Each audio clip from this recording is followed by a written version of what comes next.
is Aaron Feeley. Going to throw, that pass is batted up into the air, it's picked off! That'll be fielded at the 14, returned out past the 25, he's going to get out past the 30, past the 40, knocked out of bounds at about midfield. He's rolling to his right, he's going to throw it, he will, and it's caught inside the 5, down toward the goal line, and in for the touchdown! Welcome in, ladies and gentlemen, back to the channel. First mock draft of the years. We are into that general time of the year as everyone's posting their mock drafts left, right, and center. NFL draft just a couple short weeks away. It's coming up on us fast, so I thought I'd take a swing at it. This will be more what I am most guessing is going to be happening. I know there's sometimes the temptation to just kind of put, well, this is what I would do into your mock drafts. I'm going to try my best without trades, which basically feels like a losing effort right off the bat, to try to pinpoint what I mostly think each of these teams are going to do with each of these picks. And so up first, obviously the Tennessee Titans. It feels more and more, there was some debate early on as to what was going to happen with this pick. Not really anymore. It feels more and more obvious. The Tennessee Titans are going to go Cam Ward. Honestly, between the two, I mean, if they're gonna go quarterback, I've kind of in the opinion that I think Shedeur Sanders is probably the direction I would prefer to go. I think he's a little bit safer. I know people love Cam Ward's upside, all that, but Sanders, I think he's got the moxie to do it. I think he's honed enough at this time. He could come in, he could play for you on day one. Cam Ward, I definitely think, is more of the project player. Obviously, you're going to pick a guy number one. You want to go the higher ceiling. I get that. But Shedeur Sanders, if you're going to go quarterback, I just think he's more likely to end up better between the two of them. I don't fully love this quarterback class entirely, but yeah, I definitely prefer Shedeur in the debate, but I think Tennessee has locked themselves in. They're going to go Cam Ward here, and he's going to go number one overall. Number two is where it gets a little bit interesting because Cleveland needs a quarterback. They need one bad. But Adam Scheffler has been reporting that he doesn't believe that Sanders is going 2 or 3, which had a lot of people shocked. And you know what? I honestly don't even know if I'm fully buying it. I'm going to go ahead and I'm going to put Shedeur Sanders to the Cleveland Browns here at 2, which really, I mean, that's why New York, who's now up next, went out and they got Russell Wilson, was as Cleveland insurance. I truly believe that in my heart, and now they've got a decision to make. So you've got Sanders off the board, you get Cam Ward off the board. You're certainly not taking a Jackson Dart or any of the other quarterbacks you might have at QB3 here at 3. This would be an interesting spot for maybe a potential trade down. But as far as a no-trade mock goes, I'm just going to keep it nice and simple right here. I think the New York Giants end up going Travis Hunter here. He fills a need for him at corner. He's a playmaking player on the offensive side of the ball for the New York Giants. I think this is a real good spot for him in a big market there in New York. It was tough between him and Abdul Carter for that spot with Shedeur off the board, but I think they lean Travis Hunter. He fills more of a need for the team. Obviously, you'd love to pair Carter with Thibodeau, but I think in this particular instance, the New York Giants are just a little too infatuated with the skill set of Travis Hunter, and the Colorado boys go 2 and 3 back-to-back picks out of Colorado, and then we go to that 4th pick in the draft here with New England, and this is another absolute spot where you could definitely see a trade down happening if the board fell like this for them, because I don't know that they necessarily are in love with any of the receivers in this draft or with, say, a Will Campbell that could help them on the offensive line. Going 4th overall, I think they'd prefer to trade down if they went either of those directions. So I'm actually going to go interesting here, and I'm going to say that New England You know what? No, I'm going to go boring. They're going to take Abdul Carter here. They're just going to take the best player left on the board. They're going to put him in there. Number 4, Abdul Carter to the New England Patriots. I had him there on my initial mock that was about like a month ago as well. And here it is, right back at it. Abdul Carter, number 4 to the New England Patriots. At 5, Jacksonville. I know a lot of people have this fit. They've got it pretty much locked in at this point. And once again, I'm going the boring route. I think Jacksonville falls in love with the high motor of a Mason Graham out of Michigan. And so they lock in the star defensive tackle, and they have themselves a linchpin defensive player for years to come in Jacksonville. I think the Jaguars take Mason Graham there at 5. And here at 6, once again, things get a little interesting. Ashton Genty's been rumored there quite a bit. You know, there's people talking about could they take a wide receiver. I think it's still a little too early for a McMillan or any of those guys. Even if you were in love with, say, any of the speedster receivers coming out of this draft, like a Matthew Golden out of Texas, I still think it's a little bit too early for that. And I think with Sanders gone, this comes down to Genty or Jahdae Barron out of Texas. And I think on this draft, I'm going to say they go cornerback. They just got rid of Jack Jones earlier today, and they're going to replace him with Jahdae Barron. They try to get the high upside corner out of Texas, ends up with the Raiders. Him or Will Johnson would both be interesting picks in that spot. I think if Shedeur Sanders does fail to go at 2 or 3 to Cleveland or New York, I think Vegas would be a very interesting potential landing spot for him with Geno Smith there for the next 2 years at least, thanks to his contract extension as a potential maybe mentor situation. But in this particular instance, I'm going to say the Raiders go a little bit surprising, and they go cornerback at number 6. They take Jahdae Brown out of Texas. That brings the Jets up onto the clock. They obviously also are in a bit of a quarterback hunt scenario. But again, it's just too early with Sanders and Ward both already gone.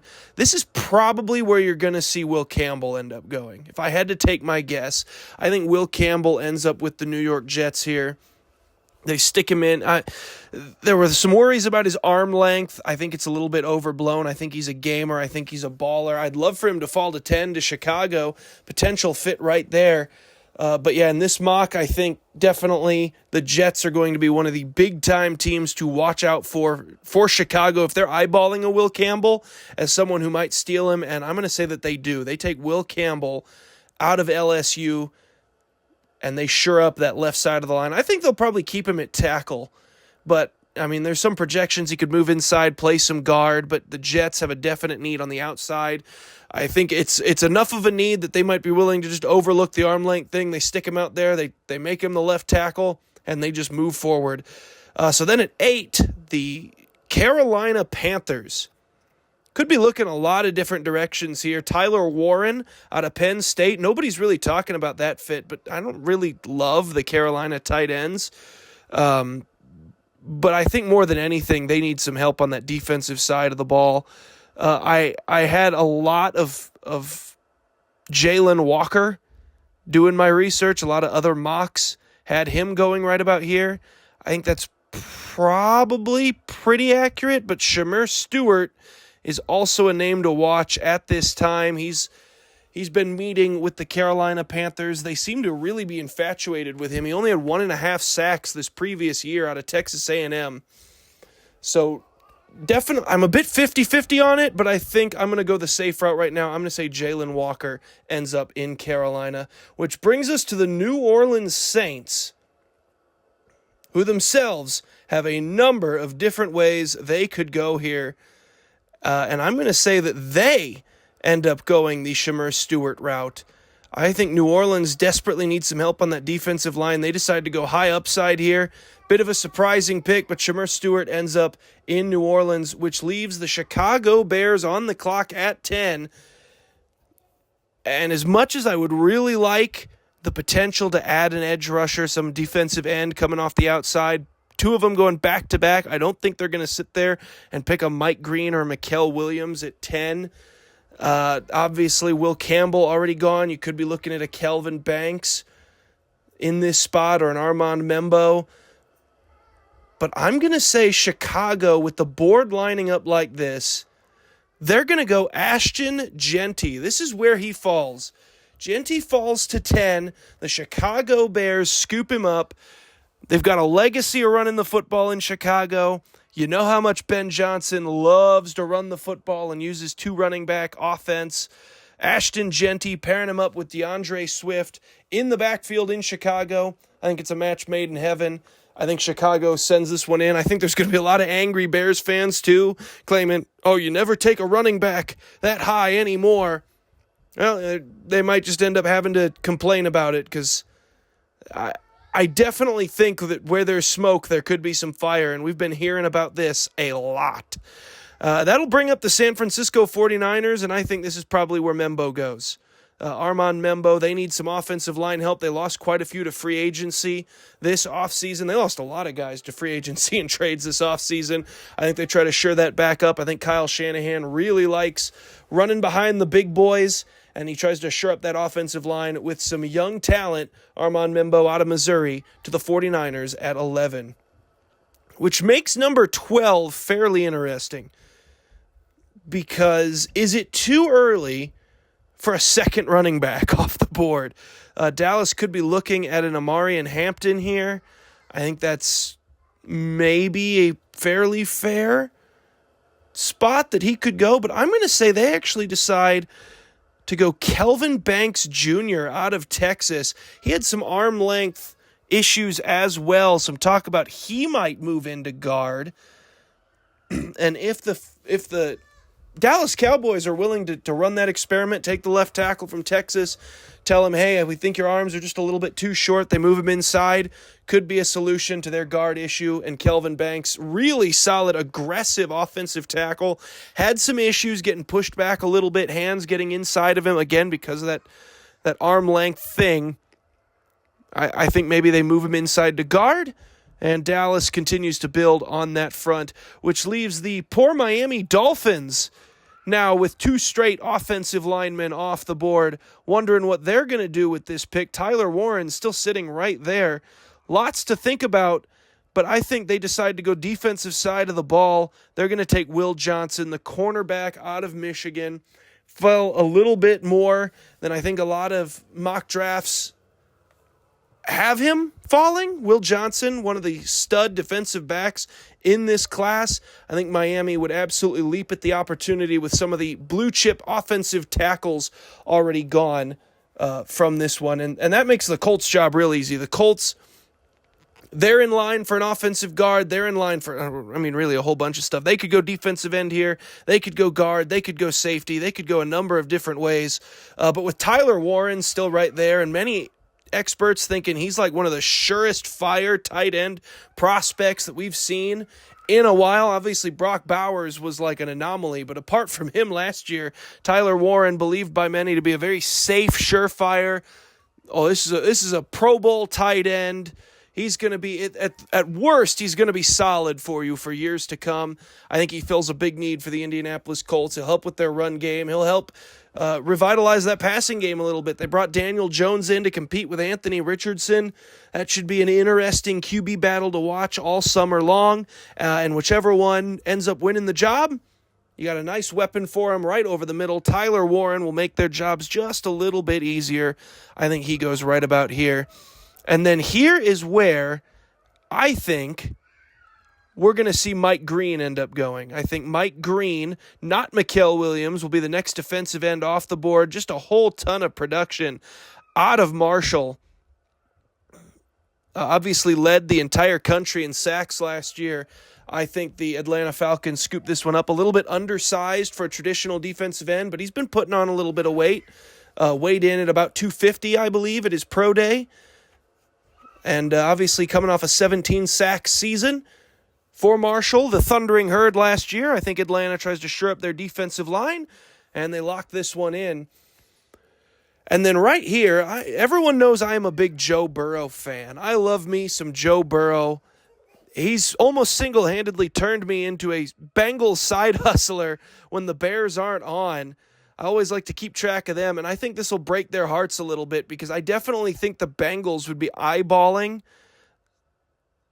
a guy like Alabama guard, as I'm trying to scroll here, but Tyler Booker, the Alabama guard, would be a huge fit for Joe Burrow and that Bengals offensive line, and I think he goes one pick ahead of him. I think the Arizona Cardinals swoop in.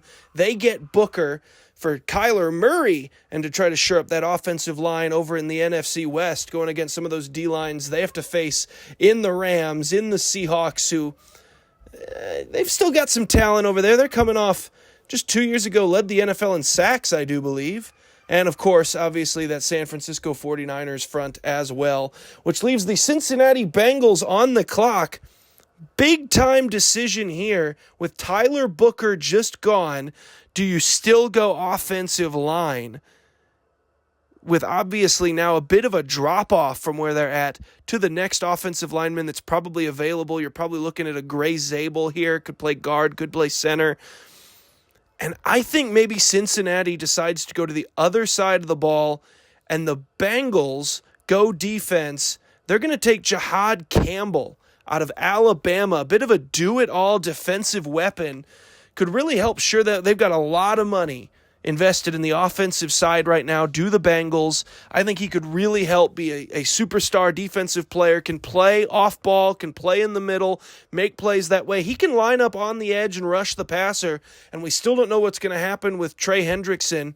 So any assistance they can get in any area of the field defensively right now, I think they need to go ahead and take it early in these drafts going forward. You got to just trust Burrow and those receivers that they'll have the offensive side of the ball because you've got a lot of money in them.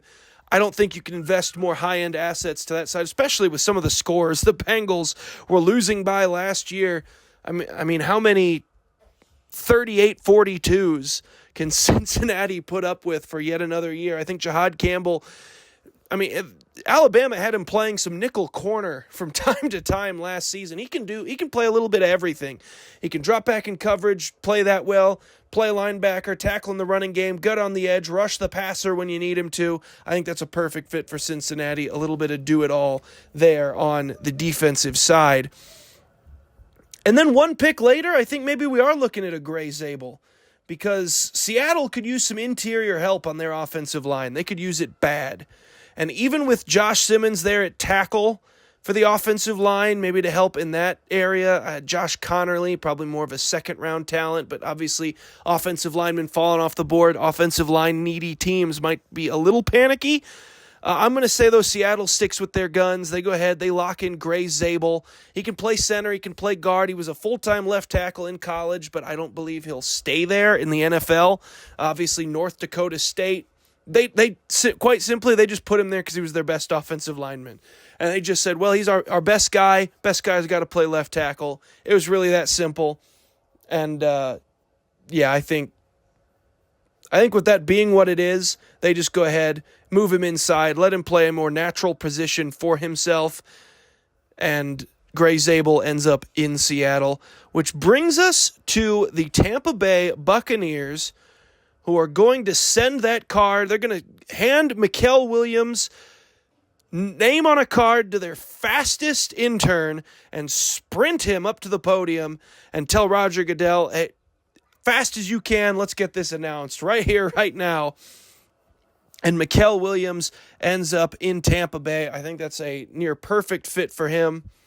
Obviously, Tampa Bay could use some more pass rush as well. Mikael Williams, there's some people talking about he could go in the top 10. I think he falls down to 19. I think Tampa Bay is going to be more than excited to get that pick in. Mikael Williams, Tampa Bay, getting it done. And here is where I'm going to go ahead and send in our second running back off the board. I mean, they could go two ways here. Colson Loveland, obviously, still available at the moment.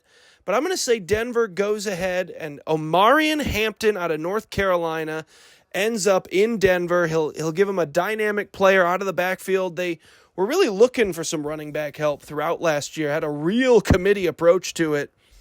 On the offensive side of the ball, Bo Nix ended up being a pleasant surprise for Sean Payton's offense for Denver last year. Got him to that playoff game. Obviously, they ran into wild card Josh Allen, which is a bit like, a squirrel running into a Rottweiler for NFL teams in the wild card round. Josh Allen and the Bills tend to, for whatever reason, save their best football of any game they're going to play all year for the wild card round of every single year in the playoffs. We're not sure what this anomaly is, but man, are they prepared for those early Sunday, January contests. They are just brilliant at that one. That moves us to Pittsburgh now, and this is interesting because we still don't know what's going on with Aaron Rodgers.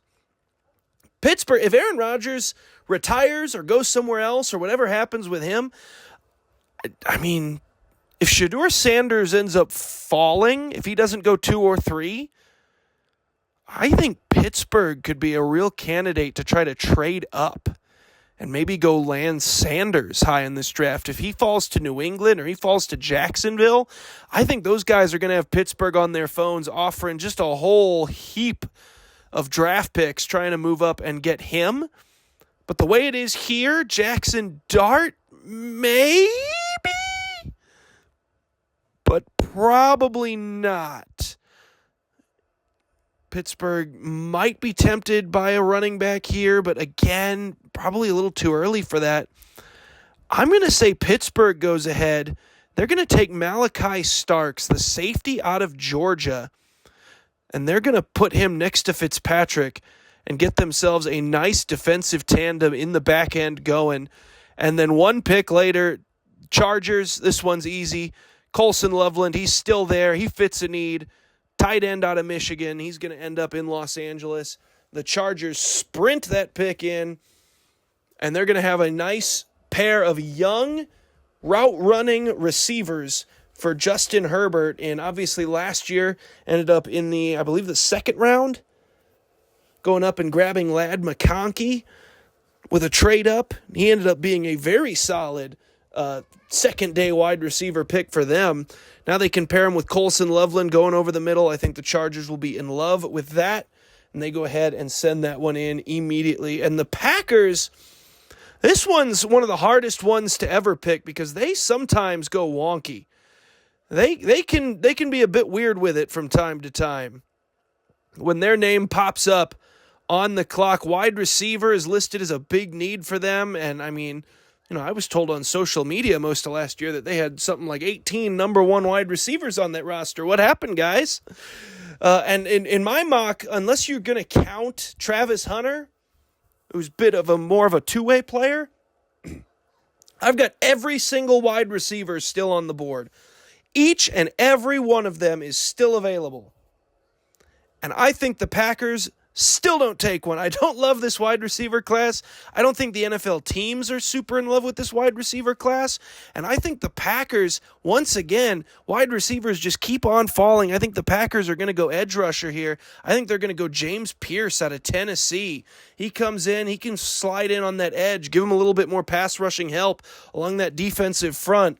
And that'll send their division rivals, the Minnesota Vikings, up onto the clock. And the Vikings are another team that absolutely have the freedom to go all kinds of different ways with this one.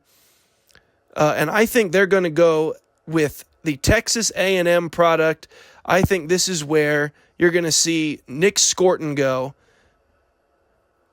As the Vikings add to their pass rush, they just take the best defensive lineman available. They're going to slide him right in, get a killer rotation going up there in Minnesota.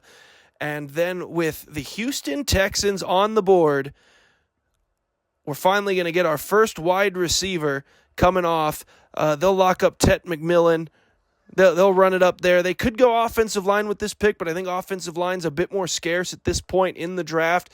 I think Josh Simmons and Connerly both are guys that probably teams aren't going to feel real comfortable taking. Even at the back end of this first round, they'd much rather go get those guys in the second round, maybe with a trade up. Maybe if Houston really is feeling one of them, they just go ahead and say, well, they might not be there for our pick in the second round. We'll take them now. I'm going to go a little bit safer, though. I'm going to say that they go ahead, they stay put, they take McMillan, and that puts the L.A. Rams up on the board. And the L.A. Rams, I mean, you want to talk about a team that could really go a whole heaping different pile of ways. With the board kind of falling the way it has, most of the best players remaining are going to be on the defensive line. This is a team that could absolutely trade back in a position like this if this is how it really ends up falling. But I'm going to say in a world where they stay perfectly put and they make their pick, they're going to go ahead and they're going to take Maxwell Hairston out of Kentucky, third best corner in this draft. And it fills a position of need for him. I think you get great value taking him here at 26. And the LA Rams go out. They get a willing tackler, great coverage skill corner out of Kentucky, great defensive line in front of him. Let him kind of squat on some of these routes, make some plays. I think it's a near perfect fit here, which will bring up the Baltimore Ravens. And once again, I'm going to go real easy with this one. I think they're going to go Derek Harmon. I know a lot of people are mocking that one. Derek Harmon to the Baltimore Ravens out of Oregon. It's very, very, everyone's doing it mock pick, but there's a reason for that. I think they really like him. They visited with him a couple of times. I think he ends up in Baltimore. And then with the Detroit Lions on the board, I think this is where we might see another wide receiver potentially go. And this is where it's going to be that or it's going to be on the edge. But I think wide receiver, you got a few more of your top guys on the board. I think Detroit would go Matthew Golden of the wide receivers still available here. And he ends up being a first-round pick after all, just barely, ends up at pick 28 to the Detroit Lions. They add a lot more speed to that receiver room to pair with Jamison Williams. And for the next offensive coordinator coming in after Ben Johnson, of course, left to take the Chicago Bears role, I think you give him a fun new toy to work with. They could go a whole lot of different ways. Obviously, you still got one of the best defensive ends in football coming back next year in Aiden Hutchinson off of a severe injury, but you're not sure what his health is fully going to look like. So you could go defensive end here to really shore up your defensive line, make sure you don't end up in a situation like that again. Or, I mean, heck, just have two great defensive ends. No problem with that. But in this mock draft, I think they're going to go ahead. They're going to take Matthew Golden, add another wide receiver to the mix, and that will send the Washington Commanders up to the podium, and they'll take defensive end out of Boston College, Donovan Ezoroku. Add another pass rusher there in Washington. Yeah, I don't really have much else to say about that. I think he'll help them on that defensive line. I think the offense is pretty well set for Washington. I think they've got a real great thing going on that side of the football. I don't think they need much help over there. I think early stock in this draft, you go to the defensive side. That's kind of what gouged you last year. If you're a Washington fan, the defense didn't always hold up quite so great as the offense was putting up these big numbers. And I think they'll go defensive end with this pick. And then I think Buffalo's going to go defensive line right after it. I've got Kenneth Grant, defensive lineman out of Michigan. He ends up in Buffalo. Again, Buffalo, they've talked to him a lot. I think Buffalo thinks he'll be there. I think a lot of the experts think he'll be there. And I think there's a lot of mutual interest between the two. Buffalo did just lose Von Miller, I believe, in the offseason. So again, defensive end might be more of an immediate need for them.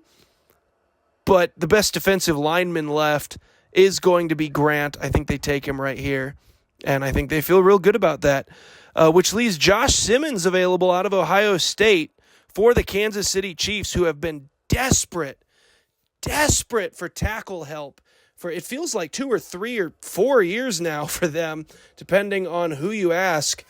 But yeah, the Super Bowl really did expose it. They had one of their best offensive linemen playing out of position just to give them some semblance of help.